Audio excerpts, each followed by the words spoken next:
Welcome to the 2.5 Hippies podcast. My name is Alex. Hey, I'm Alex. And I'm the half hippie. You don't have to specify that. My mom was like, why you guys aren't hippies? It's like, I said I like to think I'm a counterculture. But that's only the pretentious. Yeah, but I wouldn't call you a hippie. Hippies don't call themselves. Well, we just call ourselves. Hippies. Well, don't there's an exist origin, anymore. but there's an origin behind the name. Do you know the origin behind the name? Yeah, Jack used to work at Two Hippies. Yeah, not just Jack used to work. And then I said the 2.5 thing. Yeah, like it was just a place that like it wasn't around. Like, and then they changed its name, so it's always been around. It's like an Arizona local favorite, so it reps Arizona. And if you really know what 2.5 hippies mean, Two Hippies is, and you understood it, you're an OG. You're an OG. So yeah, it's very Arizona, because that's like in the smack dab of Phoenix, like right next to Brophy, like right next to the 51. 7th and Central, or Camelback. Yep. All right. So welcome. The first thing I want to talk about is I just showed you the Pharrell Lego movie. Yeah, you did. I did. I just want to kind of gather your overall thoughts and what you think of it. Yeah, I mean, I don't know. I thought it was good. I do understand why not a lot of people watched it, but I thought it was good. I think if you're not like at least low-key a music nerd, like you probably won't care. It's for music nerds who, for some reason, can watch Lego. Like, I don't even think hip-hop fans can like this. Yeah, no, it's too kiddie. Yeah. Like, you have to be, like, an old, like, black man who, like, has kids, but, like, grew up with that type of music. But still, like, that's... Like, and it would be more of a way to, like, have something where you, like, understand what's going on, but your kids can also watch. How do you explain a kid what a producer is? The person who makes the makes music. I guess you do that in that way, I guess. But you know, they kind of just show them making the music, and then like, I don't know. It's really hard to explain what Pharrell and the Neptunes did to a younger audience. I'm glad they simplified it in a way the best they could. Yeah. You know, a lot of it's pretty formulaic. You know, the story of the come up. Pharrell he was just hanging out with Pusha T, just casually. Timbaland, and Missy Elliott. All these guys all went to the same high school. They're all friends. I think that alone is why everyone should watch that movie. Yeah, just exactly. Watching that and like studying every single artist, like what Missy Elliott did, what Timbaland did, what like Pharrell obviously. And they all pushed off each other early on. Pusha T'd off. They pushed T'd off. Yeah. Yeah. So yeah, that's just incredible. And then like him just meeting Chad in music class, like his grandma like kind of believed him, and like he had a very supportive family, you know, that believed what he wanted to do. He had success at a very young age, like 18, 19, he got signed. Yeah. He showcased talent at a young age, but they, you know, they didn't really respect him because I don't think they saw the vision. Him getting in the beats game is kind of interesting because like besides Kanye West, how many artists try to become an artist through making beats? Like usually when you make beats, you stick to that. Yeah. And that's kind of like your career, and like people will come like Metro Boomin. Did he ever make like... Well, but how many people... Well, see, that's the thing. Like a lot of singers, rappers, vocalists, they don't necessarily know how to make beats. And does that make Pharrell just like an anomaly? Well, I think less so now. I feel like more people are more likely to at least have some knowledge in that aspect now. It's also a lot easier now than it used to be, I'll say that. And like Pharrell was like not just a dude who just went on a computer and started making beats. He was classically trained. Yeah. He did band class. They were playing live instruments for their first performance. They were very musically inclined. Yeah. And then like he like I saw a random interview. Like I was just obsessed with Pharrell. So I just saw an interview. He's like, did he ever take vocal lessons? He's like, nah, man, I just sing how I feel. Like, and I feel like that's kind of the basis of a lot of artists kind of go about their music. You know, sure, we have the traditional, you know, you got to take lessons and trying to like build your skill set. And then there's just some people that's like, dude, it's just a feeling. You know? Yeah, I think it depends. I mean, some people are much more naturally gifted singers than others. And then also, it depends on, like, did you get famous just because you have a amazing singing voice like Ariana Grande? Or do you have, like, a unique singing voice, Post Malone? That's a great example. Example. Know? And I think the more I listen to Post Malone, the more I respect his voice. Yeah. And I do think he's a decent vocalist. Yeah, like, he can hit his notes. Like, yeah. And Pharrell, you can make an argument. Like, I don't know if people like his voice like that. You know, it could be a little annoying sometimes. Yeah. Like Blurred Lines. Mm-hmm. Like, it's kind of crazy. That's a big plot in Pharrell's life that kind of, like, I won't say hinder his reputation, but it didn't, like, it definitely made him view a certain way, because you know what happened with Blurred Lines, right? So they made the song. Pharrell is in charge of the beat, in charge of the lyrics, basically made that song. Yeah. And Robin Thicke was the one who, like, profited off it. Well, they actually got sued by the Marvin Gaye estate. Basically, Marvin Gaye had a song called Gotta Give It Up, and they claimed that they stole that. Apparently, it was, I don't know if it was considered sampled or not, but there was some legal battle behind it, and the one who had to face the deposition was actually Robin Thicke, not Pharrell. And Robin Thicke, because I think he was the one who made the music. Pharrell kind of, I don't know why Pharrell didn't get any, like, reputation damaging, or, like, he kind of just, like, left that completely unscathed, even though he was the one responsible making that song. Like, even in the deposition, like, Robin Thicke was just admitted, like, I don't remember how we recorded. We were all drunk and high when we made it. Like, he said that in the deposition. So, which it doesn't help your case much. No, it doesn't. But that was just completely glossed over, and I think that's a very important part. Also, Chad Hugo, the other guy of the Neptunes, is, like, in a legal battle with Pharrell, and they're kind of like. But was that before the movie? Yeah. Oh, after the, I think, like, after the movie came out. I don't know. I tried, because in the movie they were chill. Tight. I saw them, like I tried to read the timeline. It seemed like it was happening at the same time. But, like, it kind of, like, got flown under the rug. Like, you have to, like, really search them to really know what was going on. I don't think it was, like, front page of the news. But, like, yeah, they aren't on speaking terms according to whatever I read. They're no longer on speaking terms, and there's kind of like a shaky relationship there. But yeah, I mean, but, like, I don't think Pharrell is, like, the person to be, like, at least from what I watched, oh, this is all me. It's all, he gives a lot of credit to Chad. Like, he's like, yo, Chad, like, I've learned so much from him. I wouldn't be here without him. Like, it's kind of like I'm gonna use this comparison, like a Michael Jordan, Scottie Pippen, where they're always like, you know, I wouldn't be here if it wasn't for him. Like, you know, they had that just, like, strong partnership. They kind of, like, had this, like, mutual benefit. But that's sad to see that they're fighting. Yeah, I mean, Pusha T and Pharrell, I mean, and what's the name? Kanye are fighting, which sucks. Also, there's a video. If you watch the Genius Tour, there's a video of Pharrell reacting to Kanye's music. Have you seen it before? He's reacting to Through the Wire.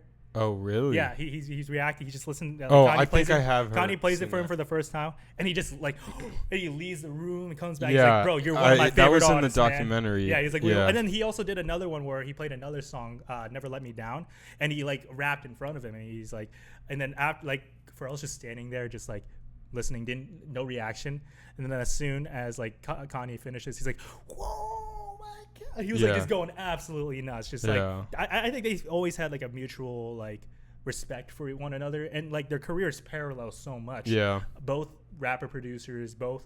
I don't think they're producing. It's kind of been underrated nowadays. I don't think people realize how much their fingerprints have been all over hip hop and pop music. Yeah. And, like, that's why I recommend the piece by piece music. And it's so misleading. You know, it's misleading because you don't think it's a documentary.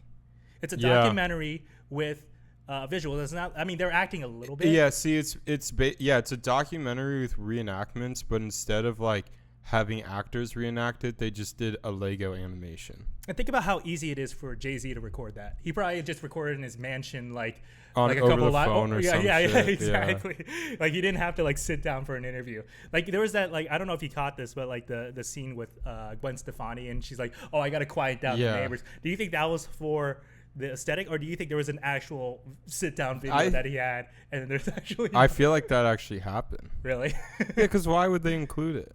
just to give it like a little sense of authenticity to make it Yeah. like, seem like it's a real Well, documentary. they probably did actually like go to these people and interview them. Yeah, I can see that. You know, I'm sure they didn't set up a whole thing, but they probably did actually like have an interview. Yeah. Well, another thing. The one I think that was probably over the phone was Kendrick. Yeah, that sounds so. Because it was in. like one. It was probably in the middle. One He's sentence. like he's doing that while he's trying to like destroy a man's career. Like, Yeah, he was like, "Oh yeah, no, I remember Pharrell was the one man. he was the one who did the hook. You know, Yeah. There's something in those chords. It sounded just so phoned in. I totally get that. But I think he wanted to add Kendrick because like he had the Hey guys, I made all right. One of his best songs. No, he had like the infinity stones of like all the most famous artists of our lifetime. Like it was like kind of crazy. The one thing I loved about my favorite part was when he was on a slump and like, you know, he was writing them off, because I think this was around the time where we were actually paying attention to music. So like him being introduced to Get Lucky was kind of my introduction to Pharrell.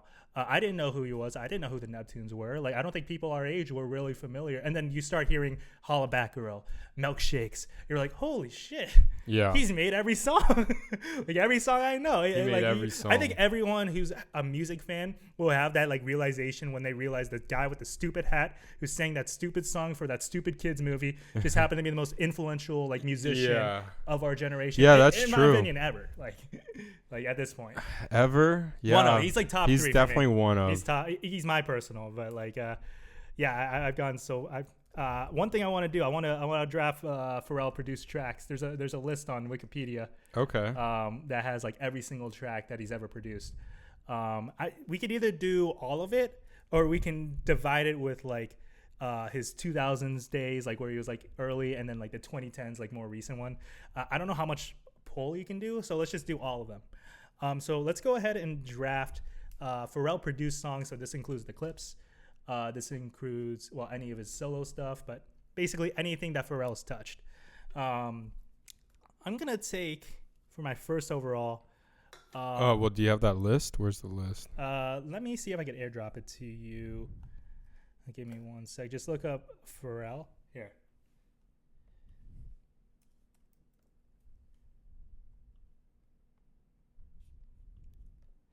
Go on his Wikipedia. Then go to Pharrell. Oh, no. Go back. Just go Pharrell. And then, Wikipedia is going to be your best friend when you want anything, any type of information ever. Discography? The production discography. So look at that. And then that shows, that I don't think that's not accurate. Scroll down, keep scrolling down until you see there's like something that shows like his every produced song. So like, yeah, if you scroll down, there's like a lot of songs.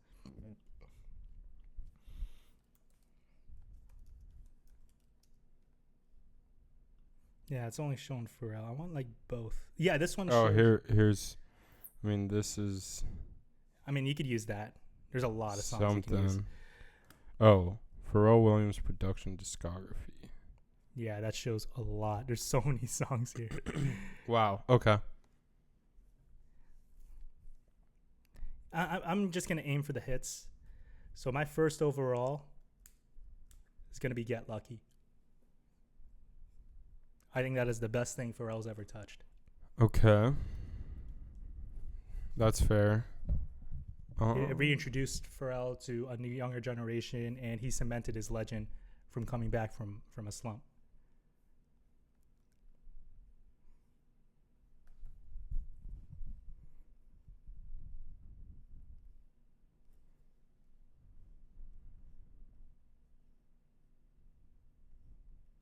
Oh, this is going through the years. Okay. Yeah, right now we're looking at the entirety. Like, have you seen this list before? No. I'm sorry. Isn't that crazy? Mind-blowing, dude. How many songs? This guy's probably worked on over like 500 songs. Yeah. It's ridiculous.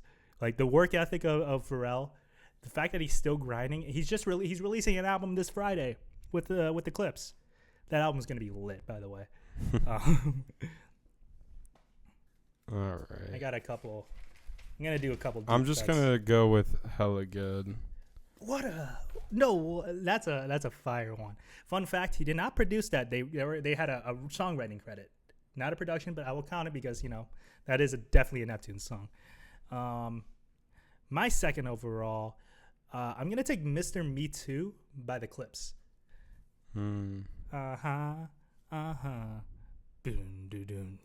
See, the way this is laid out is not efficient. No, definitely not. I think it would be better. Do you think you would be aiming towards more Neptune's or his solo stuff? Because you can look for Neptune's discography, which if you scroll up, that's more organized. And you just go through the singles, and it gives you a better list. I think that's a lot better. I don't know if that was a part of this. Scroll all the way up. I'm on the same page as you. Go to Neptune's. I think Neptune's right down there. Then I think this would be better. These are more. I think you'll recognize. Okay, dude. There's even a song called "Diddy," bro, by P Diddy. Yeah, I know. Ooh, I'm gonna go. Drop It Like It's Hot. That's a good pick. Yeah. Like you said, that was Snoop Dogg's first #1 single ever. Crazy. My third overall. And the beat is. Oh, yeah. That beat's insane. I want to stick with the Clips because I think that's where his best work is. But I got to move on to the pop. I got to give it to, let's go with Rock Your Body by Justin Timberlake. I'm going to go Tokyo Drift. Dun, dun, dun, dun, dun, dun. Okay. Good. That's good stuff. I think that's one of his most iconic songs. It's crazy because I think that's like one of those fun fact ones. It's like, did you know that was a Pharrell beat? Yeah. I didn't know. Yeah. Let's go with, I'm going to go NERD. I'm going to select Sooner or Later. He made a song with Deadmau5. It doesn't seem like it's a big song. It's called Pomegranate. I've never heard of it. I will admit, Pharrell's not perfect. Pharrell's not perfect. I mean, that was 2020. Interesting. Okay. I'm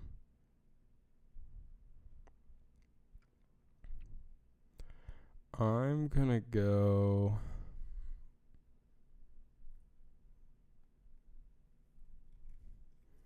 with Rump Shaker. That song slaps, dude. That's a really good song. Like, I'm going iconic. Yeah. My final pick, I'm going to select Change Clothes by Jay-Z. Okay.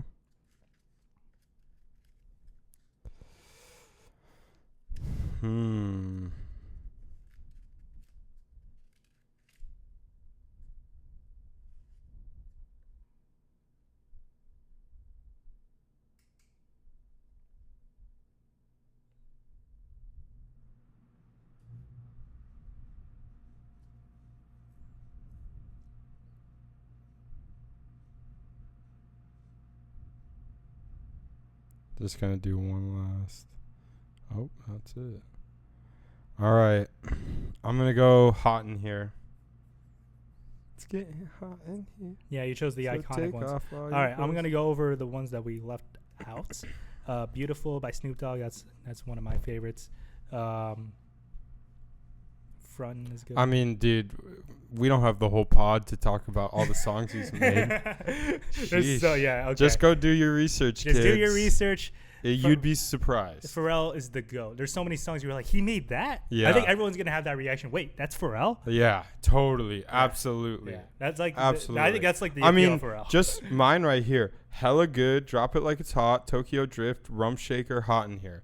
That's Pharrell? That's all Pharrell. Like, even though he gets criticized for his variety, it is pretty like he goes across pretty different genres. Oh yeah. But I think he makes these genres adapt to his sound more than his sound adapting to other genres. Yeah, I feel that. Yeah. It's we've talked about this ever since. Like, Pharrell's producing is so you said it best, centered around the drums. Mm-hmm. I was trying, I couldn't figure out the wording for it, and I was like, he's percussion heavy. His drums are different, but they're not really different. I mean, listen to Grindin'. Name another song that has a same exact drum beat. like yeah, I mean, I'm sure you could find something with a similar drum beat, but the way he just does it is better. And I think his drumming is more dynamic. Yeah, it hits harder. The sound design is really good on his drums. I don't know what program he uses. I don't know what instruments he used, but he just makes it sound better than normal drums. And like Grindin' is such a I should have picked Grindin'. I used to not like that song because I'm like, wait, what is this? It's just a drum beat. Like, I was used to Pharrell. I mean, I was used to Pusha T rapping over like soul samples like Kanye. So when I heard something like that, I'm like, what? It's just a drum. I knew what it was because it's like a popular song you hear at the clubs. Mm-hmm. But like, the more I listen to it, the more I realize, I could see why he called it the best beat he ever made, because I'm like this is such a groundbreaking, like, you can't replicate it. Like, this song is so unique. Like, nothing else sounds like it. Nothing else has sounded like it.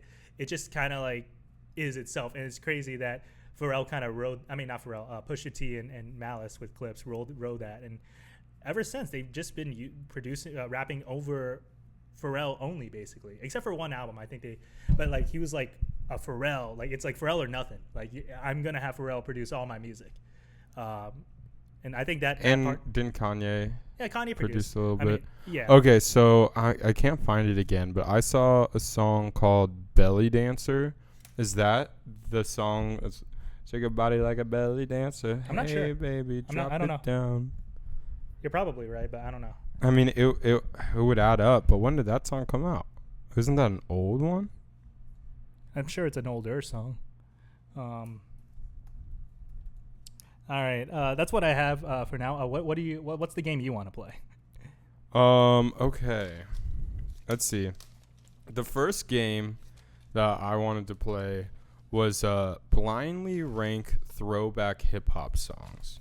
And how I was going to do that was pull up a Spotify playlist of throwback hip hop and just go and shuffle and see what comes up.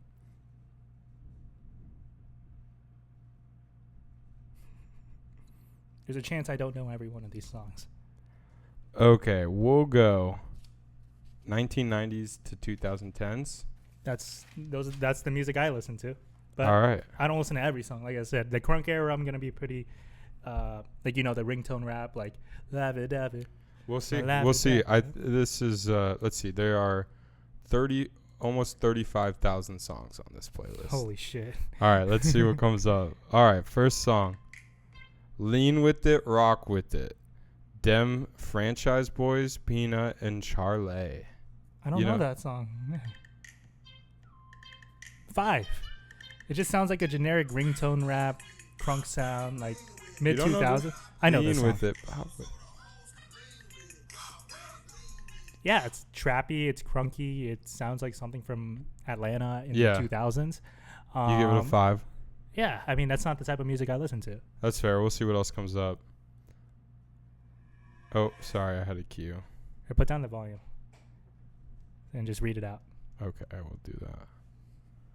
Okay, Dangerous, Cardinal Official, and Akon. Do you know the song? I don't think I do. That girl is so dangerous. That girl is so dangerous. That girl is a bad girl. Oh, I do know this song. I'll give it a 3. Yeah. Oh, yeah, that's a banger. I'll give that a 3. I haven't heard that song in a while, but I remember liking it when it came out. It was like, 08, 09? Because Akon was also everywhere in the 2000s. True. Okay. So we've got number 3 and number 5. Are you writing these down? I am. Okay, bet. All right. Next song, Nothing But a G Thing, Dr. Dre and Snoop Dogg. I don't care, number 1. Yeah, that's fair. All right. The fourth one, I'm in Love, T-Pain, Mike Jones. 4. That's fair. SOS Rihanna. Two. It's not really hip hop, but It has hip hop influence. Yeah. Rihanna was accepted in the hip hop crew. I mean, she had Yeah. Jay-Z in her songs. She was featured in Kanye. So well, good. I'm glad we did that one because if we would have skipped, it would have been like a G6 Far East Movement. that's the best song made by Asian Americans. I think that's the first song by artists of Eastern Asian descent to hit number one. Really? But like they're like Asian Americans, so like people like me. The first time ever people. I think that was like a thing. Either that song or "Baby, Are You Down?" But that wasn't. He was British and he was had Indian descent. But like for Asians, yeah, well, Far East movement is a culture defined. Isn't that sad? I didn't say it. Like you get like white people got Elvis, white people got Beatles, We got black a people lot. got Marvin Gaye, got to Kendrick to T-Pain, and we got Far East movement. There's got to be more. Have you ever heard of Nicki? Oh, you ever heard of Minaj? 80? No, have you heard of 88 Rising?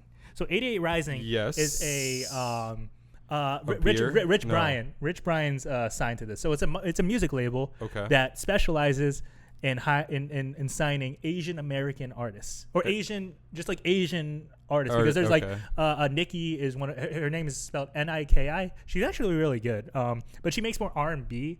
Maybe I've heard her. I think she's from Indonesia. I think. Okay. But she has a lot of good songs. I'll tell you this: the Shanghai music like soundtrack was made by the 88 Rising. So all the artists are all of Asian. Shanghai. Shang-Chi, the Marvel movie. About the movie that like kind of bombed. Yeah. It kind of bombed in the box office, and like I don't know if you care I about. never saw it. Yeah, do you Is care? it good? Do you care about Marvel like that? I mean, I saw the like Avengers movies, but I saw like Like the first one in theaters and then like the last two in theaters. But you never watched like the movies in between. Like when a movie came out, depends. like Iron Man. The early stuff, yes, but as we start getting in the middle stuff, like after Civil War, like that's when it peaked. That's when everything Yeah. they couldn't do anything wrong, in my opinion. And then like after Endgame, they kind of had this slumber. That was one of the first movies to come out right after like COVID. Mhm. And as an Asian American, obviously I have to watch it. I feel like it's part of my birthright to watch that movie. It's okay, but like I think it's heightened better because of the Asianness, which I just think is weird because like it's like you're throwing us in with like the SJW movement, like Asian representation. What's that? Like, I think it's a it's so Chinese lame. like kids movie that's like super popular. Do you know what I'm talking about? Is it the one that like is like breaking like more box office I know what you're talking. I don't know what it's called, but that movie is like the highest grossing movie of all time. Like it's up there, but it's just a Chinese movie. Yeah, I know exactly. And it's like a traditional Chinese movie. I'm gonna look that up because that's actually interesting. Because like you would think that like it's surprising, but it shouldn't be because like how many Chinese people are there? Like there's more triple of the Chinese than there are Americans. Like, so Chinese. Oh, it's Niza 2. That's definitely. I remember it being a sequel. Yeah. It's the sequel of a movie, but it's like the highest grossing movie of all time, essentially. Because think about it, I'm sure it's cheap. Well, I don't know if it's cheaper. It might be the same price, but like buying a movie ticket in China, it might be different because you probably get more heads than the U.S. because I think the U.S. might overprice their tickets, so it makes their. I don't know how the movie industry works there. Me neither, and I barely know how it works here. I just know that the movie industry is kind of bombing right now because no one's really going to theaters. Like the Marvel movies is bombing. Mission Impossible bombed. I just think movie theaters are slowly dying. We haven't had that super hit in like. Yeah. Well, anyway, we were talking about. I think the movie industry went to like, okay, we have to make it like an event, like serve alcohol, bring everything to your table. You know what the last nice comfy chairs, but nobody, and so they justified like spending more, but people still don't think that there are movies worth spending that kind of money to have that experience. So Superman's coming out this Friday. Do you think that movie is gonna be like a Didn't even know. Yeah, I don't think it's gonna be. Oh yeah, you know what? I thought that was a TV show that was gonna be a movie. Like it's a movie. It's a movie. Like, okay. Like one of those events, quote unquote. I just don't think Superman is that compelling of a character. Yeah, I don't think Superman has a huge pull. Because people would rather watch Batman than Superman. Absolutely. I think the public has already made that pretty clear. That Superman's just kind of a cheesy superhero, and he's too powerful. Like he's too like. Where's the conflict? Like Superman Batman was literally the first superhero they ever thought of. Yeah, like Goku. Like, oh, make him strong and fly. I was like, all right, we gotta make him not like where's the conflict? Most standard. Like, all right, give him laser vision too. All right, done. Oh no, give him X-ray vision. Does he have X-ray vision? Or yes. He's got both. He's got both. Yeah. They're like, let's just give him as many.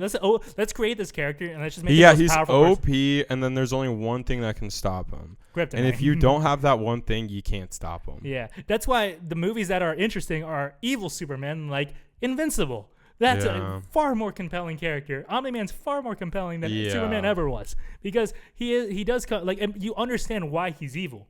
You understand why he is the way he is. Superman, like, I don't know, just like this goody two shoes type. Like, yeah, you're the most powerful being in the universe, but like you can't do anything wrong. Like, yeah, you don't have any bone in your body that wants to take over the world, dominate. Like, look at Mark. Have everyone fucking bend down and kneel to you, praise you. Like, I think a show you're like the most powerful being in the universe. Not an inch, not a bone in your body wants that, and there's no grapple within to be like, this is what I want, but I shouldn't do it. A show like in the show Invincible, I think does answer that question quite a bit, because like a big part is Mark is supposed to be like that Superman archetype, like, I want to be helping others and be good. And then the more you realize it and the more reality hits you, you realize that's an impossible thing. You're going to have to sacrifice for the greater good. There are going to be some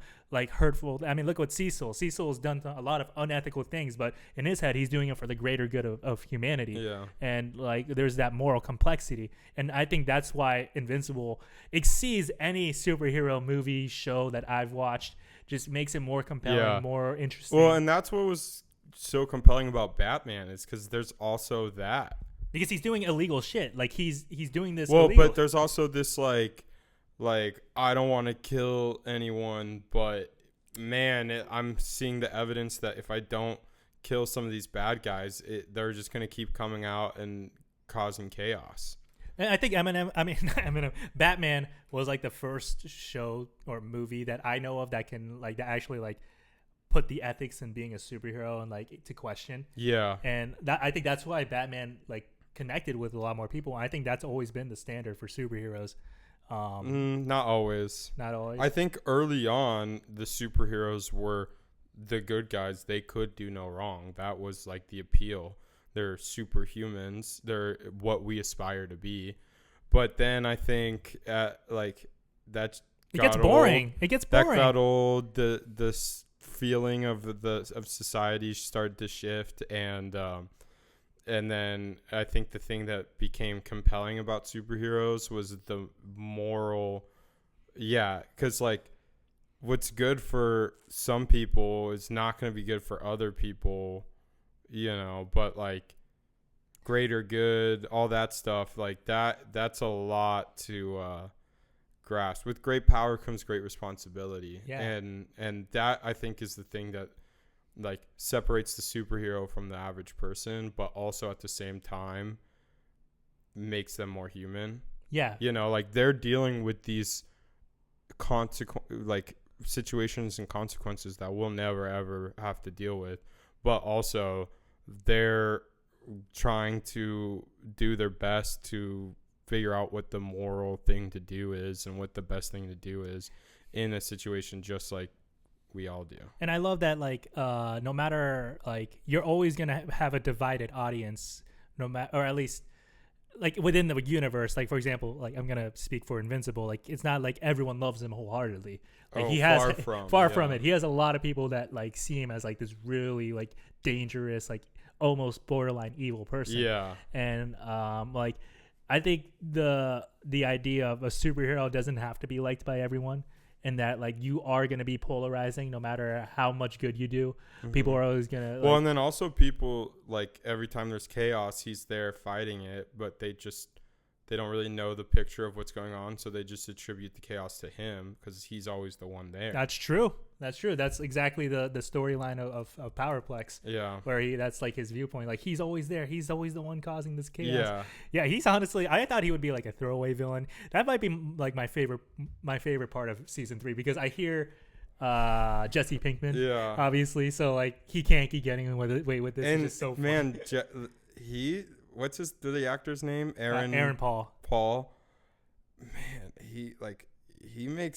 he can make a situation so intense. Like he's so good at like acting intense emotion. Yeah, he's like screaming. Crazy. I know. Like he sells. And he's not good at like he could like yell and stuff, but like his subtle acting too. Yeah. And that's what made him compelling in Breaking Bad, that he didn't come off as like someone acting. Actually, he came off as like this is like a raw person going through like genuine emotion. Yeah. And I think I felt the same thing with Powerplex. That's why he was like the perfect casting for that. Yeah. Totally. And like it fit. And like I said, I thought this would be a throwaway villain. It ended up being my favorite character. He's probably I love that he came back during the Invincible War, and he wasn't like a total bad guy. He was kind of like he still helped. Yeah. Like he helped. He was then he saw Invincible and fucking went off again. And a part of you, I don't know about you, a part of me kind of like, I would like, why wouldn't he do that? Like, of course, Powerplex would attack. Like it just fit his character. Also, I mean, I don't want to spoil too much. No, I'd spoil the shit out of it. He also just got attacked by a bunch of different Invincibles. So isn't it hilarious? There's another one. Get him. That is true. Like you would think. I didn't. No, he didn't. He just thought it was the original, and like he was a part of the plan. Oh, you're right. The whole time he thought he was fighting the original. But you're right. It does come off as him thinking there is another Invisible variant, and that could be just another one just disguising and trying to fool us all. Yeah, I mean, I think that's why. Well, dude, there's so much layers. Dude. Yeah. That's why Invincible kill. It's so good. It's so good. It's so good. Yeah. All right. Anyways, back to music. Okay, so my friend Chris, you know Chris. I've heard of him. He's going to Croatia, and he hit me up. Hey, you want to come to Croatia with me? No, he didn't say that. He asked me for some good he asked me for some playlists. But like good like house playlists to vibe at the beach. Do you have public playlists on Spotify? It'll be a great thing to produce. Yeah. Follow him for some good ass music. Like a lot of what I'm updating now is like I have Casa, I've got Palma, Champagne. What are these places? They're places I play like DJ at? I DJ, yeah. Yeah. So he DJs at these places. Do I have to do the promotion for you? All right. Yeah, just check him out. Yeah. Anyway. Well, yeah, you got to know when I'm playing. But anyways, so I had an idea. Let's come up with 5 songs each that would be good for Croatia on the beach or on a boat in Croatia, just having a vibe. So let's see if we can't. I'm already thinking of the first song.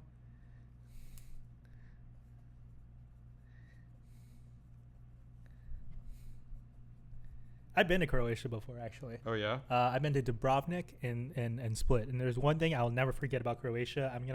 It's gonna be included in one of my songs, actually. And I'm not just gonna do song. I kind of want to just include an entire project. No, pick one song. Okay. From it.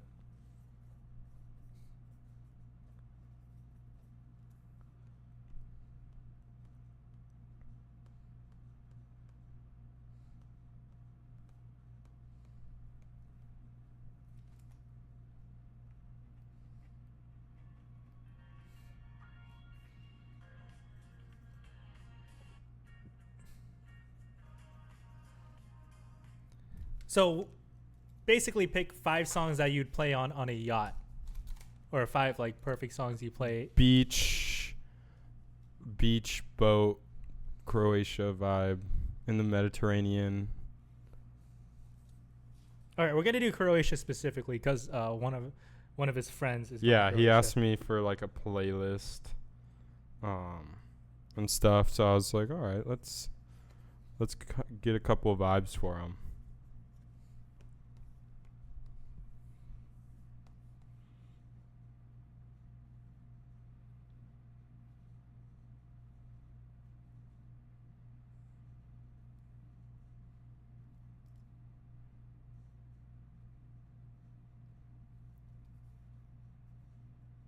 Are you picking songs I know?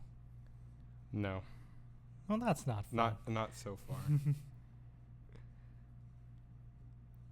I'm gonna try to pick songs you might know. Okay, that's fair.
Do you have 5? I have a pretty basic list. Like, I'm gonna come off as a basic bitch. As long as it's a good vibe. All right. I need. All right. I'm just gonna start my list. My first pick or my first song, if I'm going to Croatia, the one thing that I'm gonna do is I'm gonna play the Game of Thrones theme. It's because Croatia, a lot of the major scenes, a lot of the scenes were filmed in Croatia. So yeah, I'm not a Game of Thrones fan, but I feel like if you are a Game of Thrones fan, the first thing you're gonna listen to when you're in Croatia is Game of Thrones. That's just a joke for Croatia. My real number one is actually I'm gonna choose Childish Gambino's 3005, but the picnic version. Okay. Like the one on Kauai. It's a very airy, atmospheric. Just like if I was on a beach and I was just chilling. Like honestly, I was gonna select that whole album because that whole album gives beach vibes, and I think that album aged so good, and I think that might be his strongest work besides "Awaken My Love." That's a Back in '74 by Jungle. That's a good pick.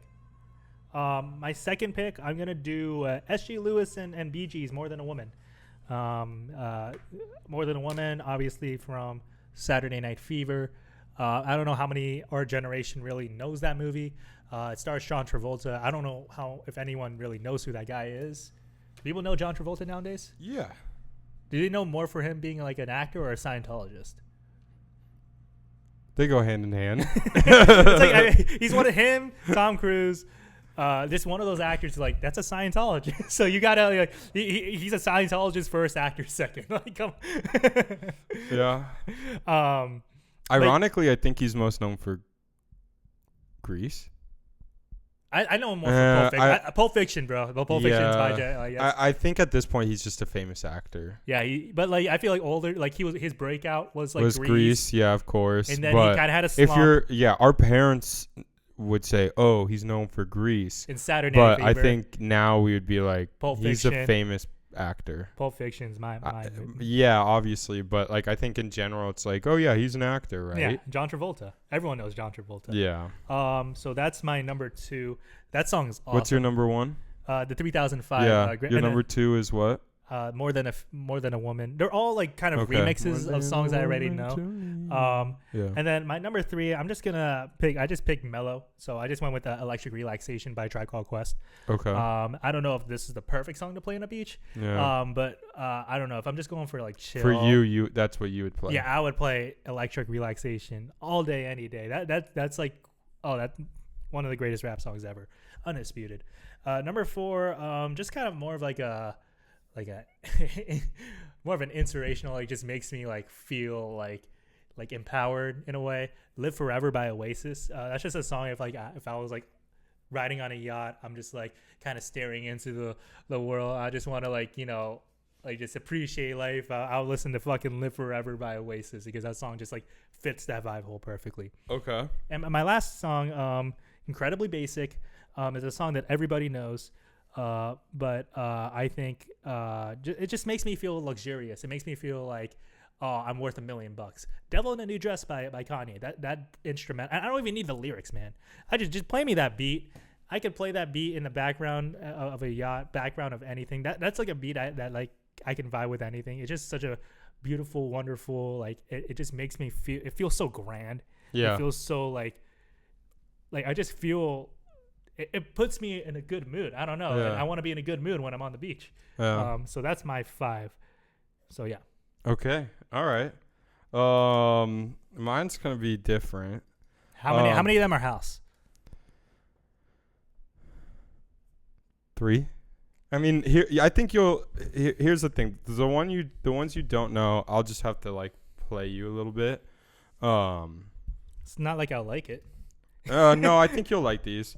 The first one, Grizz, right? I've heard of Grizz, yeah. Grizz, yeah. I Like probably he makes see like him live dubstep and stuff. Wow. Well, so he's the guy who plays the saxophone on stage. On stage. But so his roots are in jazz. And so he has like I played this at Palma. It's just like a whole jazzy reggae vibe. I like it right away. Is it gonna go like hard? No. Ooh. Yeah. And this is what it is. The whole album's like that? Yeah. I gotta listen to this. I'm vibing already. Wow. I think it's an album. Yeah, I read it. And they're all like this. I'm searching it on my Apple Music while you search it on your Spotify. Yeah. Foreshadowing. This is a vibe. Then I got Run Run by DJ ZZ. I'll show you that one. That's another. What the fuck? Yeah, got some deep cuts.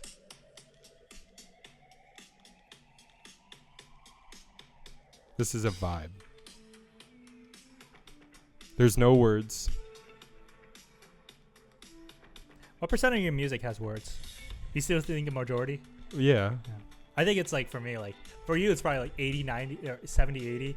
For me, it's like 99.9. Like I don't listen to instrumentals. Like it has to have words for me. Well, I mean, I've definitely got more into this vibe since starting to play brunch sets.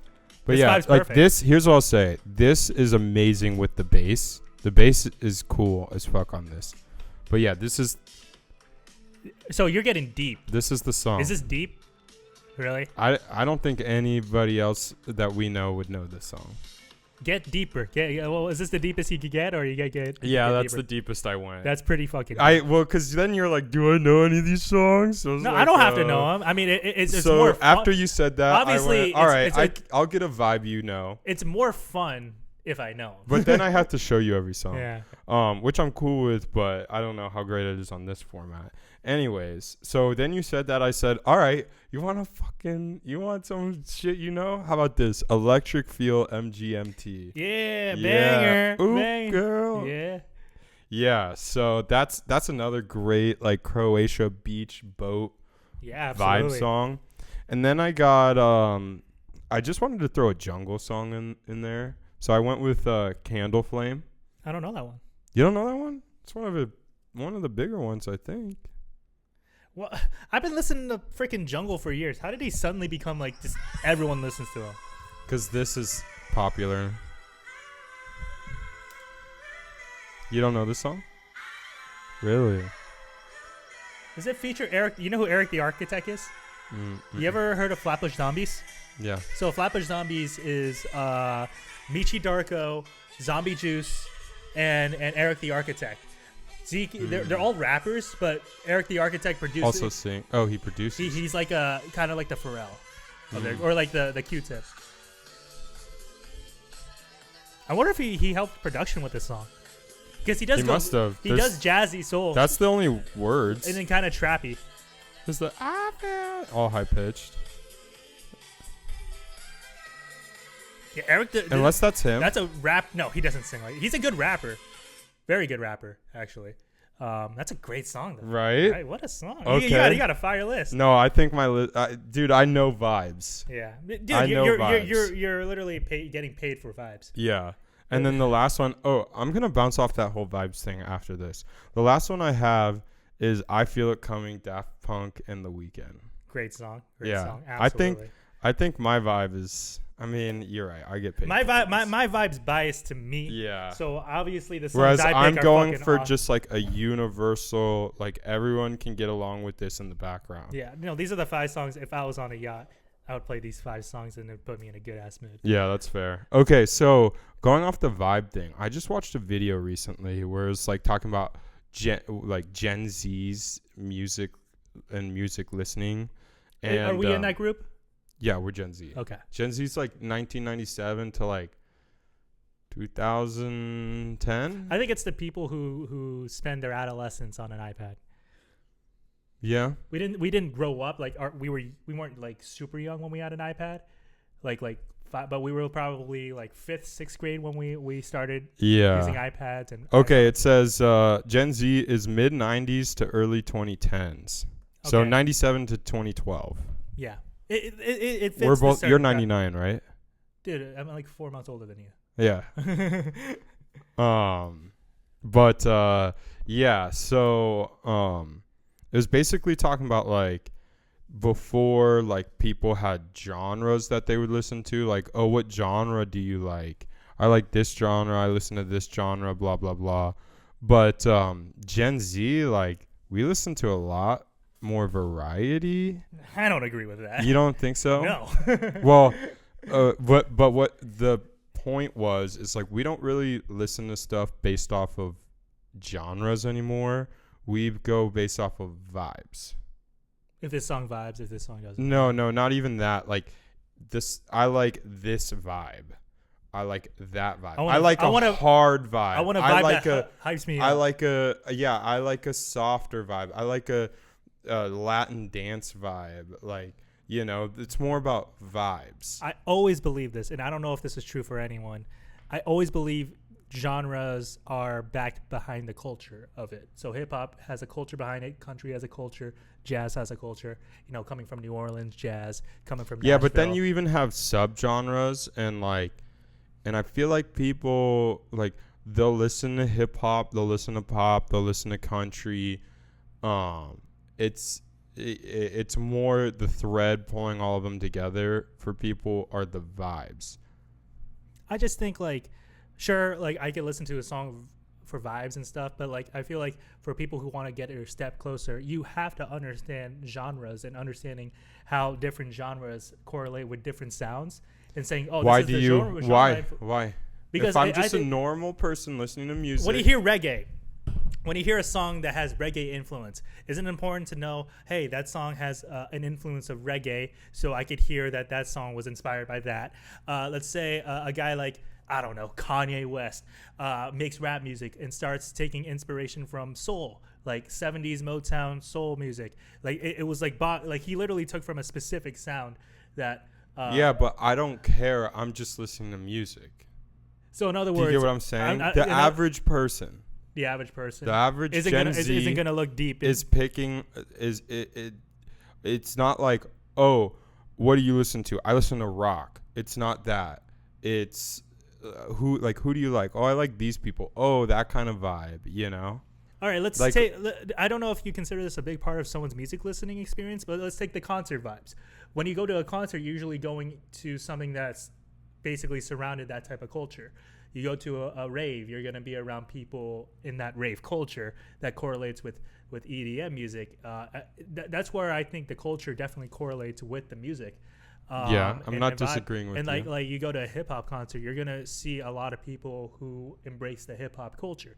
You go to I don't know. You can't say something like a Beyonce concert because you're gonna get everyone. Because obviously, like it's such a big artist that everyone just kind of goes.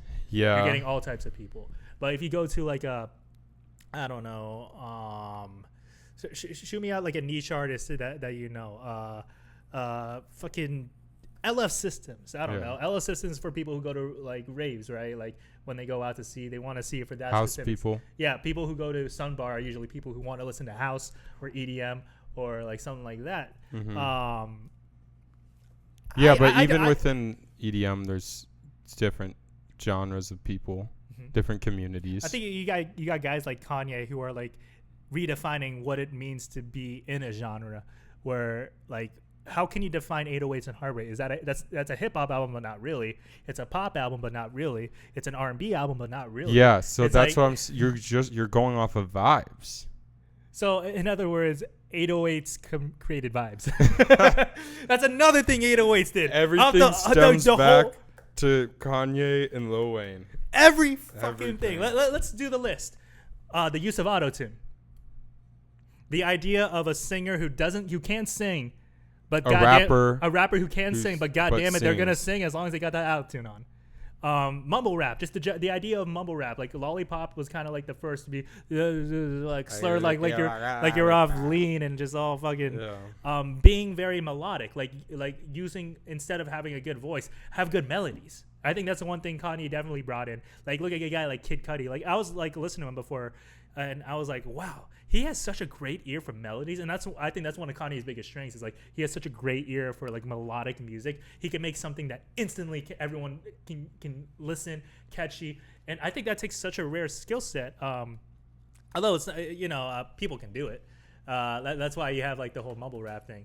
Lil Wayne, the idea of getting a bunch of I don't know if that's really what Wayne did, but the soul sampling he did on Wayne, just the idea of like going to doing different types of sounds. I don't know, the Carter 3 is just so unique. If you actually listen to that album, like it's like there's so many like Shoot Me Down is just like a minimalist like guitar beat, almost like a rock song. You go to a song like Tie My Hands, it's just a guitar loop. Even a song like Mrs. Officer is like an R&B jam. Yeah, like it all hits. Like I don't think he really, they are a bad song. Like you listen to a Mrs. Officer, you're like, this song is fucking good. You listen to Let the Beat Build, that song is fucking good. He just set the standard of how hip hop artists should approach their music. Drake, working with like the best artists. But yeah. Jack, the fact that he thinks I'm delusional, like I'll tell you this, even artists delusional about what? About like how is 808s and like the Carter 3 not like how's no? Oh, I know. Even the artists that aren't directly influenced, they still saw that was the standard, and they might have been the anti version of it, but like they view that like this is what the music is moving forward. Everything's got to sound like 808s. Everything's got to sound like the Carter 3. Whether intended or not, yes. Whether directly or not, whether it was, these people influenced me, but those people were influenced by so-and-so.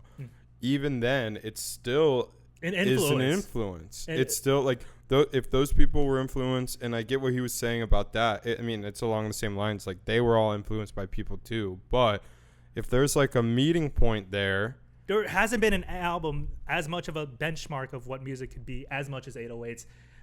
You could say Good Kid, Mad City. You could say, I don't know. But I don't know Sprites if I would say that, because like, what has come out like Good Kid, Mad City? It's too good. Yeah, a lot has come out to sound like 808s. A lot. Drake's whole career, The Weeknd, Kid Cudi, Travis Scott. But to sound like Good Kid, Mad City, like if you're gonna, like, Logic tried, but Logic he failed. Yeah, same with like J. Cole tries to go for it sometimes. Like you got better. Some artists that you think he's better than Kendrick? Oh yeah, no, not a chance. He's better than Logic. That is true. He's way better and Kendrick, the idea of like you could make an argument that the concept album was started with the College Dropout, like in mainstream.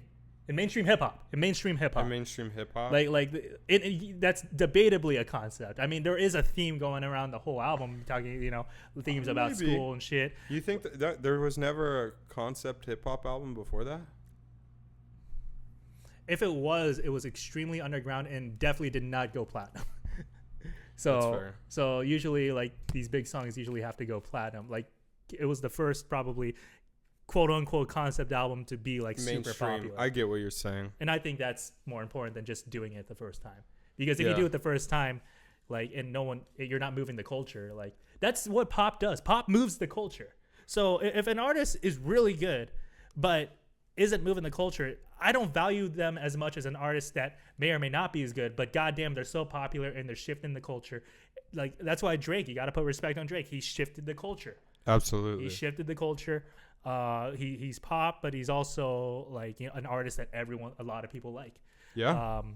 Totally. So yeah, I think that's I try to ask what the definition of pop music is, which when people ask me what type of music I listen to, I try to say I listen to pop music, which is incredibly misleading. Yeah. Because when you hear pop music, oh, you listen to what, Ariana Grande. Yeah. But in a way, I mean, I like Billboard. Like I'm a Billboard guy.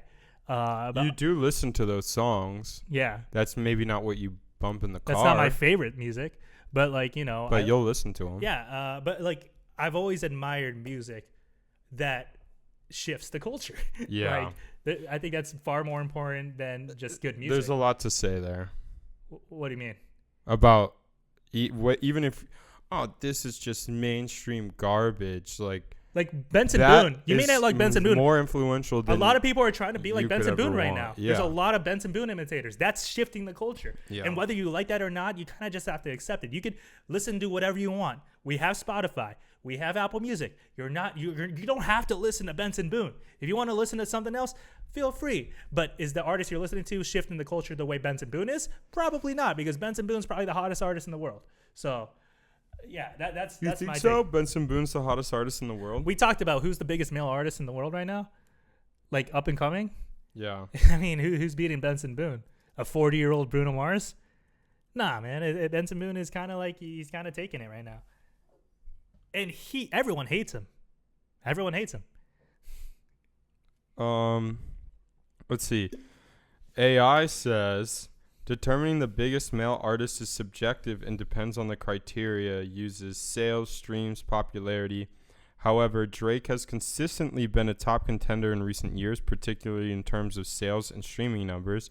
Other artists like Bruno Mars, Ed Sheeran, and The Weeknd are also frequently cited as among the biggest male artists globally. And then it's got a breakdown. The Weeknd's probably a good answer. Drake has dominated the charts and streaming services, often appearing at the top list for best-selling and most streamed male artists. Bruno Mars, a consistent presence in the top ranks of music charts and streaming platforms with a large dedicated fan base. Ed Sheeran, known for his massive global hits and record-breaking album sales, he is often considered one of the biggest male artists.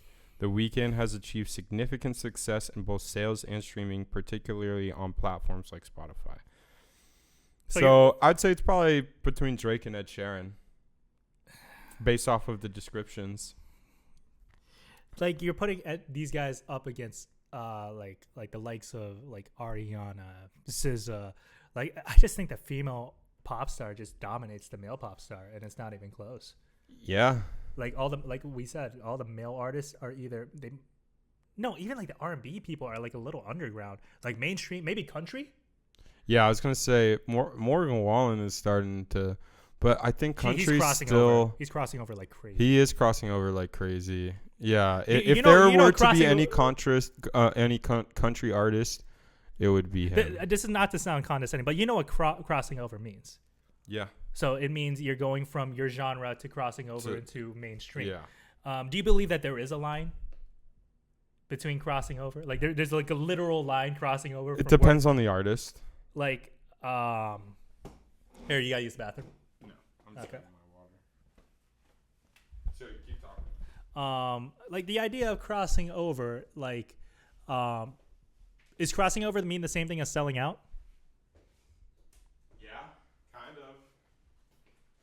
Yeah. Or is crossing over giving yourself more exposure to a wider audience, which can mean both? I mean, I think both are true. Yeah. Both are true. I'll give you an example. Glass Animals. They're an indie band that's been around for a better part of a decade.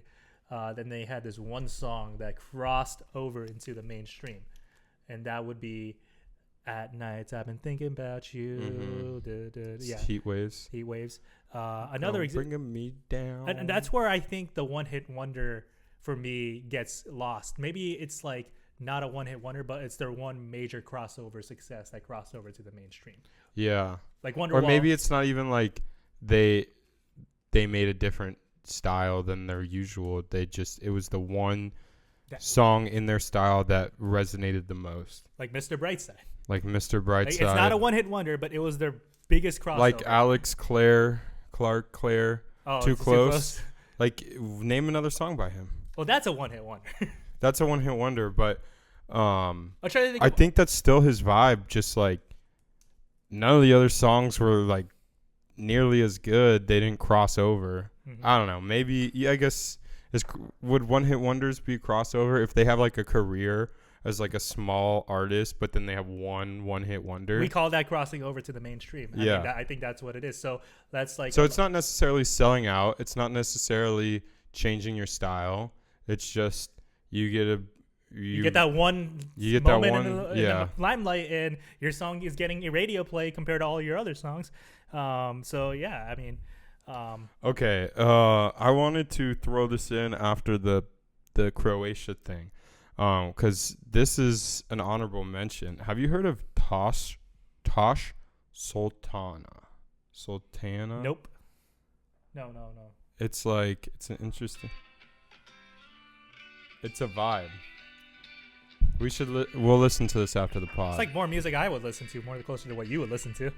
Yeah, probably true. If it's something like a guitar, I have a broader genre taste in music than you think. Yeah, probably more than me in some ways. Yeah, that's probably true actually. But then it goes into like. Oh wait. I love this. Like it doesn't take from. And then yeah. Vocal section. And then it's got the guitar solo. That's the part I want you to check out. Yeah, I'll give that more of a listen later. I'll check out all your songs because I think every song you show me on that list, it's been quite the vibe. Dude, I know my shit. Yeah. Okay. That checks that. You got a game you want to play? Well, I wanted to show you. So, in the history of the Billboard Hot 100, I got to count 1, 2, 3, 4, 5, 6, 7, 8, 9, 10, 11, 12, 13, 14. There have been 15 artists that have not only reached number 1 in the Billboard, but replaced themselves with another song on Billboard. So they had one song that hit number 1. 15 people, had back-to-back number 1 songs. Yeah, and there's some that had more than others. So I want to go through the list with you. Okay. All right. So the first artist that's done it did it in 1964. Can you guess which artist did it? 1964, the Beatles. Exactly. Yeah. So the Beatles went from I Want to Hold Your Hand to She Loves You to Can't Buy Me Love, back to back number 1. That was the first instance this happened. You know when the next instance that happened? The 90s? 1994. Wow. With a band called, you may or may not have heard of them. I don't really listen to them like that. Boyz II Men. Oh, I've definitely heard of them. Yeah, but I mean, besides, I'm sure we know "End of the Road." Like that's a big song. Yeah, I'll definitely. Make Love to You. Only their big songs of what I know. So in 1994, they had "I'll Make Love to You" was number 1, and then it went into "One Bended Knee." Okay. So that's that. And unfortunately, the third one, P. Diddy did it in 1997. Oof. He did the song "I'll Be Missing You," which was the tribute song to Biggie, which people are now saying that he might have killed Biggie, and that song might have been a front to hide his innocence. Dude, the Diddy conspiracies are crazy. And then that went into "Mo Money, Mo Problems," and you know that song. I don't, and he was a feature there. So a lot of these are features. So I don't know if that counts, but. He made a song, "I'll Be Missing You," and then he was on the number 1 back to back. Yep, that you counts. Did it. Yeah. Wow, so he's the third artist to ever do it. Yes, the third artist ever. Oh my God. Number 4. This one's funny because this guy's career ended because of 50 Cent. Do you know who this is? Ja Rule.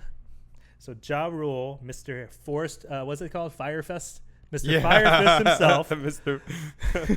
In 2002, had the song "Always on Time," and was replaced by a feature that he had on Jennifer Lopez's "Ain't It Funny." Wow. So that was the fourth artist. The fifth artist is Nelly. He had "Hot in Here," Pharrell, just like we were talking, to "Dilemma," and I'm sure you've heard "Dilemma." Yeah. So that's number 5. I'm gonna finish this. Number 6, Outkast. Hey Ya to "The Way You Move," and you've heard both of those songs to death. And also in 2004.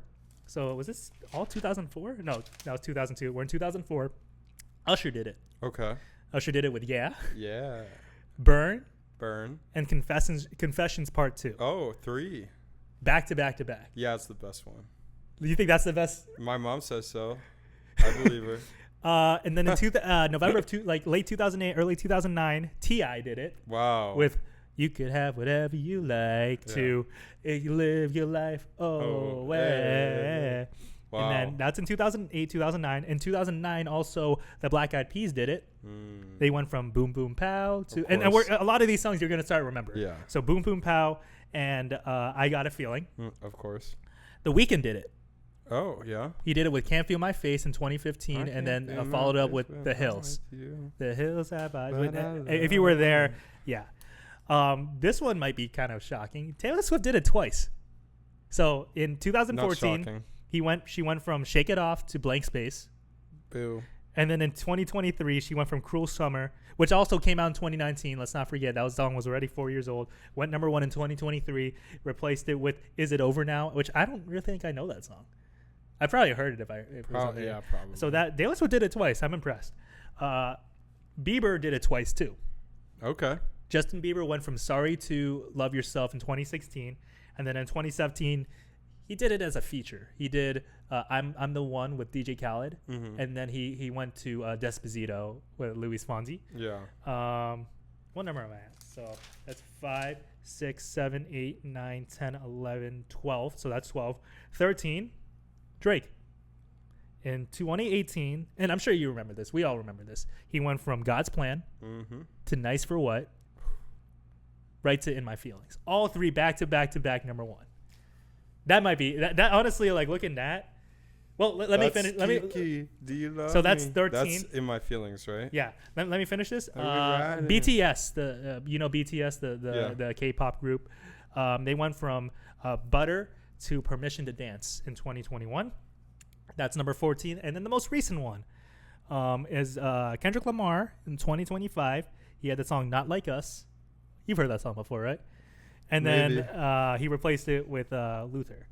So that's the 15. So, yeah. Wow. Wow. A lot of "Where Are They Nows." Like who? T.I. Okay, T.I. had a reality show. I guess you're right. T.I. is a legend. T.I. is a was legend. on the other page? Black Eyed Peas were the. That's another. Taylor Swift. But they still do. They came Outkast back. is definitely a "Where Are They," but they gave up on music. Yeah. Well, go back to the other page. Usher has a legacy. Yeah, Usher. I wouldn't say that. The Beatles. Nelly, but how crazy is it? Yeah. How crazy is it that the Beatles, they did it 30 years before everyone else. They were like the first. They did it in the 60s. Yeah, like, that's crazy. That just shows how. Were they the first? No, Elvis. Elvis was before them, and Buddy Holly, if you really want to go that back, and then Frank Sinatra, if you really want to go that far back. P. Diddy obviously is a. I mean, it's whatever. P. Diddy. I mean, he's a diddler. He's the diddler.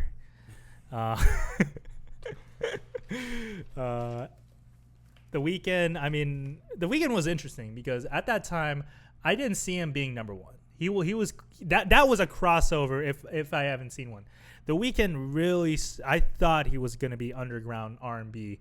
Because the music he made just wasn't mainstream. I thought it fit a certain crowd. I just didn't see a song like The Hills being like a big song. Yeah. And then you see "Can't Feel My Face" in The Hills and then earned it. And then he's the biggest star on the planet. Yeah. Yeah. So he crossed over. I mean, Taylor Swift crossed over. I mean, let's look at all the crossovers here. Taylor Swift crossed over. Drake kind of crossed over. T.I. Usher was an R&B artist. Usher was a diddler. He was with Diddy. Same with Justin Bieber. So Diddy basically conquers this list. That's crazy. Yeah. Because Diddy was the second person to do it. Third. So it was Beatles, then Boyz II Men, then Diddy, then P Diddy.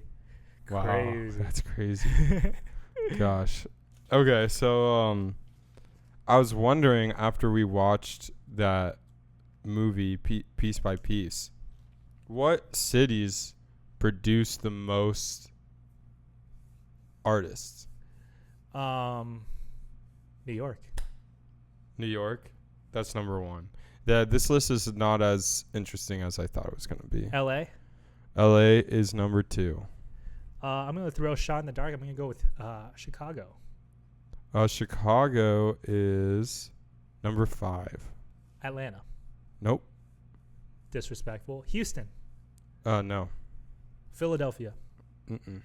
Is it in America only? No. Oh, Liverpool. No. London? Yes. So you've got New York at 1, Los Angeles at 2, London at 3, Chicago at 5. Number 4. This one is the most interesting one. For some reason, I'm thinking some Latin country. Is it a Latin country? I think, where's there some rich music history? French music history? What? But maybe not that far back. Paris? Not that far back. Rome? Is it definitely not that far back? Is it in Europe? Much more recent. Is it in Europe? No. It's in America? Yes. New Orleans? No. Nashville? Nope. That's shocking. Seattle? Nope. San Francisco? Mm-mm. Deep music history. Cleveland? No. Miami? No. Dude. Is it East or West? East. New Jersey? Do you need a hint? It's not Virginia, is it? It's definitely not Virginia. Oh, what city had not New York, not Philly, not Boston? Is it Boston? There's a couple. I know of two genres that came out of this city. Only one would probably tell you probably something. hip. Miami? Oh, I said Miami. It's hip hop. So obviously. I've never said what genre. What, like Jackson, Mississippi, or something like that? I didn't say hip hop. That's all I'm gonna say. Here's what I'll say. Techno started here. Detroit. Yep. And Motown was the other one, which I think if I said Motown, you would have gotten Detroit. Obviously. Yeah. Detroit, wow. So, yeah, Detroit came in at number 4. Honestly, I'm dumb for not getting that. And just based off Motown alone. Oh, never mind. It said the top 20 most common cities make up 48% of all the artists to make the Billboard Top 100. That's insane. Wow. So they all come from like a small. So like someone from Iowa is gonna have an uphill battle. You know, the strangest person I think is from. You ever heard of Jewel? It's like a folk singer, acoustic guitar. She's she's famous in the 90s. She's from Alaska. Oh, okay. I think you like a couple of her songs. She's very vibey. Okay. Let's see. Name me a rapper. I know where they're from. Every rapper. Nipsey Hussle. L.A. I mean, where they're from is actually like a part of their identity. Identity, yeah, and their style. That's why hip hop is more region focused. Yeah, that's an easier one. Because I was like, oh, what are the like not Atlanta? Oh, maybe I could go. I know ASAP Ferg. He's Harlem. Yeah, I know. I probably know every rapper's origin. Every major rapper. If they haven't hit Billboard, then I probably don't know.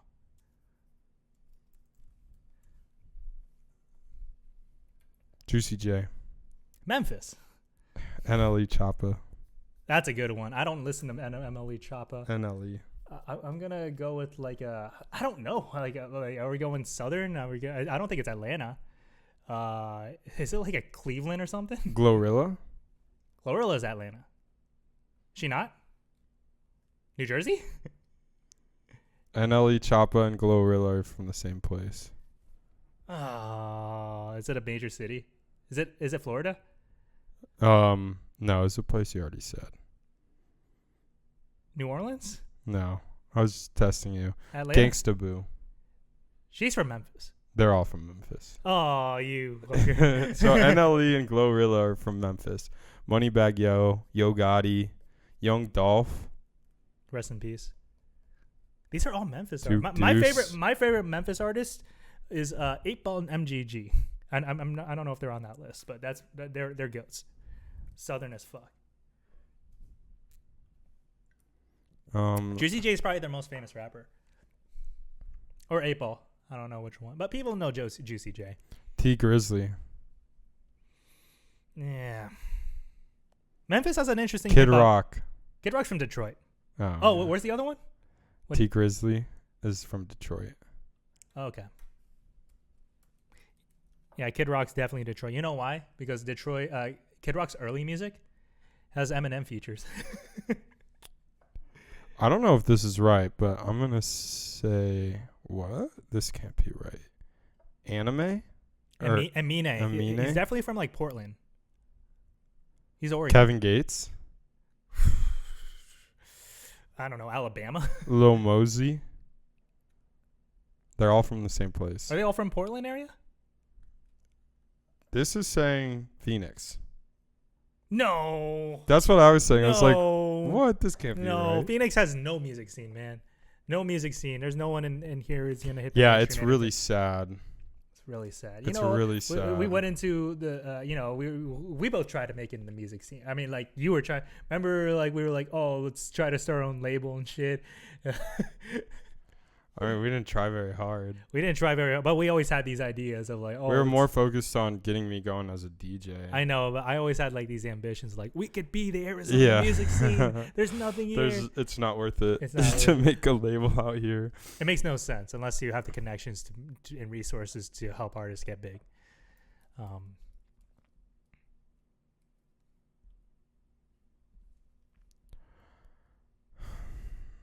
This is so funny.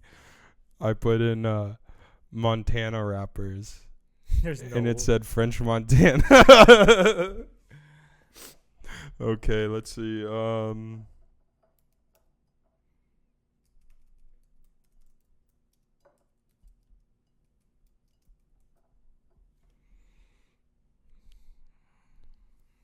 Milli. I'm assuming Florida. Gucci Mane. Atlanta. No. Gucci Mane's definitely from Atlanta. Are you kidding me? That's not what this is saying. He has an album called East Atlanta Santa. He reps Atlanta like no other. He's the king of Atlanta when it comes to that trap shit. Or maybe he's from right next to Atlanta. No, he is at East Atlanta Santa. He's not out from Alabama. He's East Atlanta Santa. All right, Google is pulling me astray. On All Apple right. Music, it said that Pusha T was from Bronx, New York. Really? No. That dude reps Virginia. He has a song called I'm from Virginia where ain't shit to do but cook. That's literally the line. Dude, Pusha T is so funny. Someone asked him, oh, how did you get the nickname Pusha T? I forgot what he said, but like he basically gave some bullshit like explanation where it's like, dude, your name's Pusha T because he pushed coke. you put your slang. Yeah, like. Okay, let's see. This could be interesting.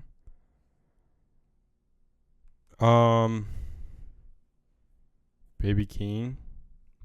Also California. This says Nevada. Is he from his best friend? He's cousins with Kendrick Lamar, so I'm assuming they're from the same place. That's what I thought. He's his cousin, right? Mm-hmm. That's nepotism at its finest. That's industry plant if I ever saw one. Okay, Cardi B. Oh, that's a good one. I think New York. No, Where does it say? close. New Jersey? Yeah.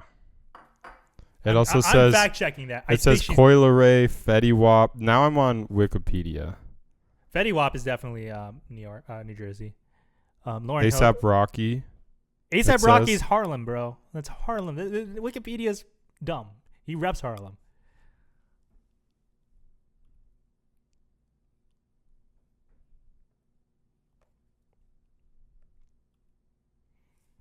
All right. Okay, this will be a good one. Oh, what? Yeah, this is.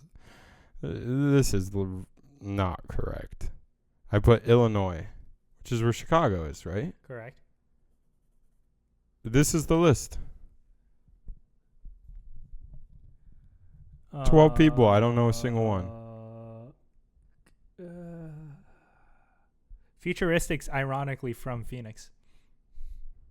He's a Phoenix rapper. So this is way off. Yeah. Oh my goodness. Can't find I don't know if anything. there's a definitive list. See, but then you've got this rappers from Chicago. That's a different list. Bit of a bigger. Oh, why did they separate them? You know what? They might say Kanye is from Atlanta because he was born in Atlanta, but he reps Chicago like he's a Chicago rapper. Dude, Chicago is crazy. All right, I'm just gonna go in alphabetical order. Say any name that I recognize. Let's see. Chance the Rapper, Common. It's my playlist. Young Dolph, Lil Durk, Mm-hmm. Famous Dex, Lupe Fiasco, One of my favorites. Polo G. Yeah, I didn't know he was Chicago. I thought he was Atlanta. Ice JJ Fish. You know Ice JJ Fish? Something about you, girl. Did it in my head. Yeah. That I think we talked about this. Remember I showed you the Shags, like that, like My Powerful, and then we brought up Ice JJ Fish. Yeah. Juice WRLD. Oh, I don't know if that's true. MC Juice. Do you know who that is? No. I don't know if that's true. Mike Jenkins. Mick Jenkins. That's what I meant. Mick Jenkins is dope. He has an album called Waters. Check it out. Keith James? No. Rashad Jamal? No. Okay, let's see what else we got here. Chief Keef. Of course, Chief Keef, the Chicago drill guy. Okay, let's see what else we got here. Ludacris. He is not Chicago. That dude's Atlanta as fuck. Yeah. They definitely have no Kanye. Kanye, they'll probably put him under Atlanta, which is so ironic. Would they put Soulja Boy as a Chicago rapper? They might. Soulja Boy talent. Smoke Perp, Soulja Boy. Yep. And he's an Atlanta rapper because his origins are Earl Sweatshirt. He's LA. He reps LA. See, this makes no goddamn sense. Kanye West. There we go. Alex Wiley. I haven't heard Alex Wiley. He's like affiliate with Chance. Yeah. Yeah. I used to fuck with Alex Wiley. I thought he was gonna blow up. That didn't even come close to happening. But now listening back to his shit, he's not that good. I respect that you went after like Alex Wiley. That's a pretty niche artist to really be a fan of. Like I don't think I met another person who listens to Alex Wiley. Well, and then I found out after already getting into him that he was like friends with Chance the Rapper and like made a song with him and shit. And I was like, oh yeah, Chance the Rapper just blew up. Alex Wiley's next, like, but his music's not that good. Yeah, Chance the Rapper definitely influenced a lot of other artists to kind of like. He kind of helped out. Like, you ever heard of Super Bowl? No one knows who that is.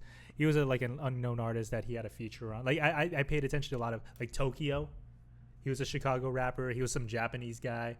That was an artist I listened to because of Chance. I can name others, but yeah, Vic Mensa. I discovered him through Chance. No Name Gypsy. Oh, absolutely. No Name's probably one of my favorite Chicago artists. Chance had a run where he could have. We talked about this before. He could have been the next Kendrick, the next J. Cole, the next he could have been that guy. Drake, because he sings. Yeah, he. That's why he's like one of the. He's such a Wayne, or Childish Kanye. Gambino. Yeah, Gambino is a big one. Yeah, all artists I listen to. Yeah, crazy.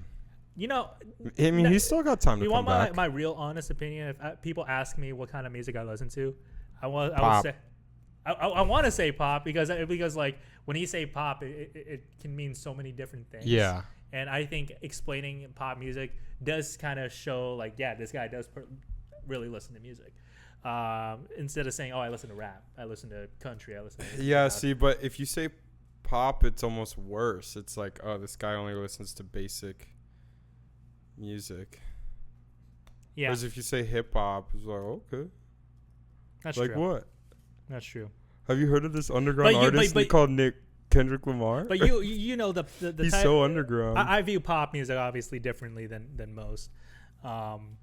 You know, or at least the definition of pop. Because when you say pop, people think Sabrina Carpenter, Chappelle Roan. And that's true. Taylor Swift. A lot of it includes that. It includes that, yeah. But they don't incorporate like hip hop in with it usually. Yeah, because I'm like I listen to, I can't say I listen to Billboard but I pay attention to Billboard. Like right now the number one song's still Ordinary. I think Man Child's kind of slipping a little bit, and you got a couple of that song's not really.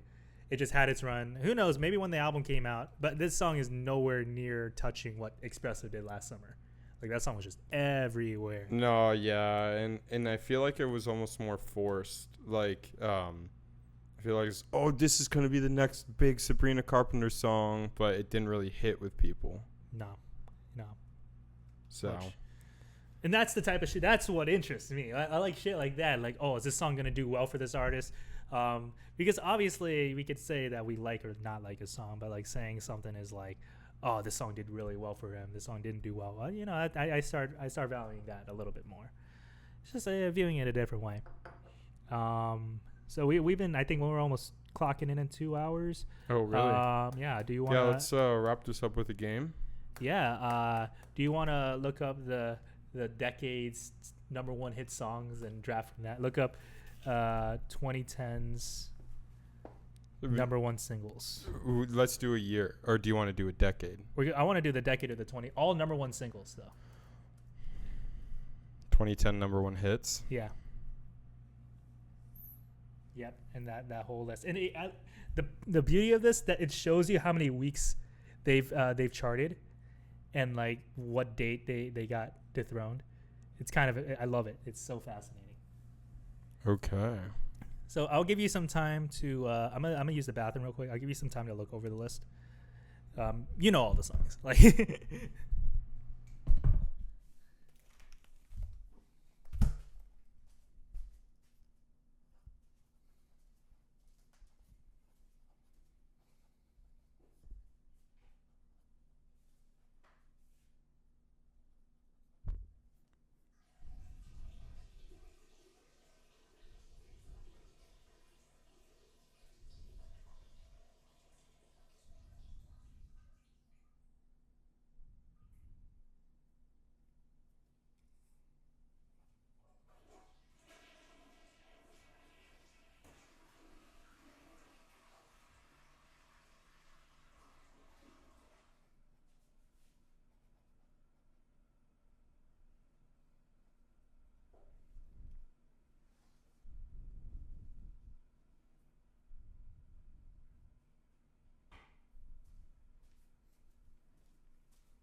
So, as I'm looking over this list,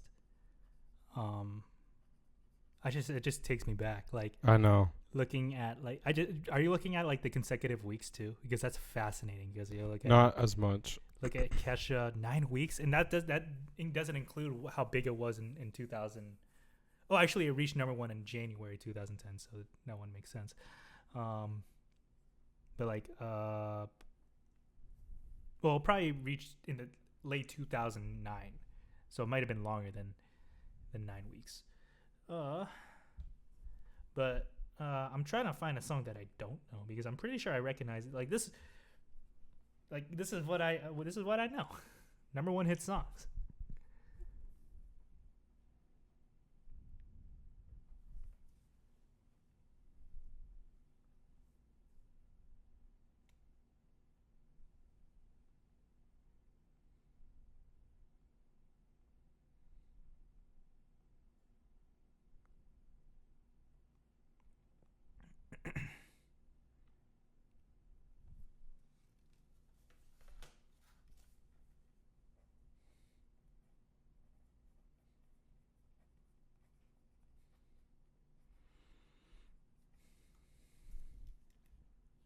What is the best number one song of the decade?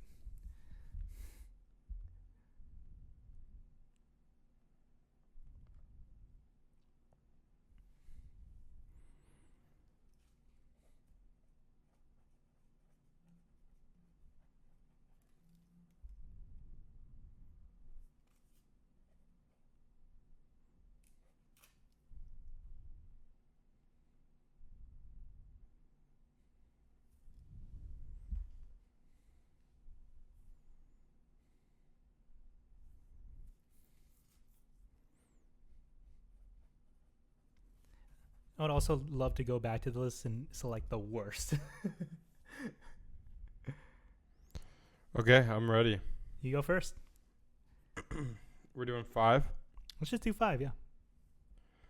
I could do 10 probably. Let's do 10. I'll do 10. Let's see how much we can get. I will start with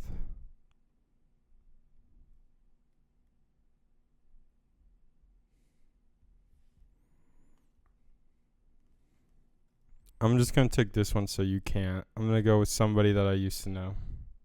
I was looking at that. You take that. I'll stick with that same year, 2012. I'm going to take Locked Out of Heaven. I think that is the best number one single of the decade. I don't know about that one. Okay, my number 2 is We Found Love, Calvin Harris and Riri. Let's stay on the Bruno grind. Let's go with Uptown Funk. Oh, damn. That was my one Bruno Mars song I had on here. Okay.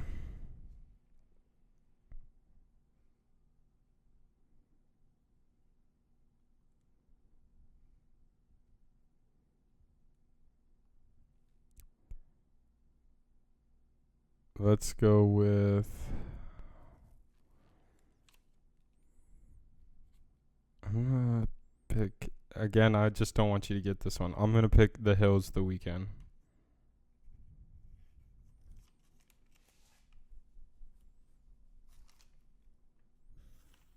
We're going to get into the guilty pleasure realm. Okay. I'm going to take Firework by Katy Perry.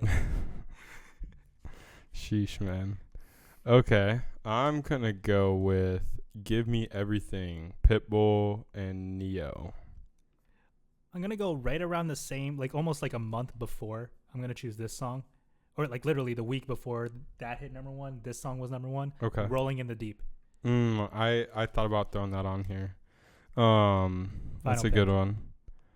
Aren't we going to 10? Yeah, we'll go to 10, but okay, let's go to 10. Let's go to 10.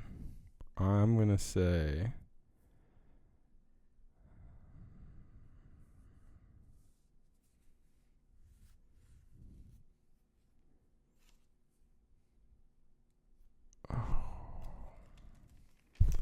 Can't Hold Us, Macklemore. Wow, you picked Can't Hold Us over This Is America by Childish Gambino. Of course I did. It's a better song. Can't Hold Us is better than This Is America? Yeah. Yeah. You heard it here, Yeah. America. Yeah. You're telling what? Yeah. Okay. Okay. All right. All right. Well, I don't. This is America.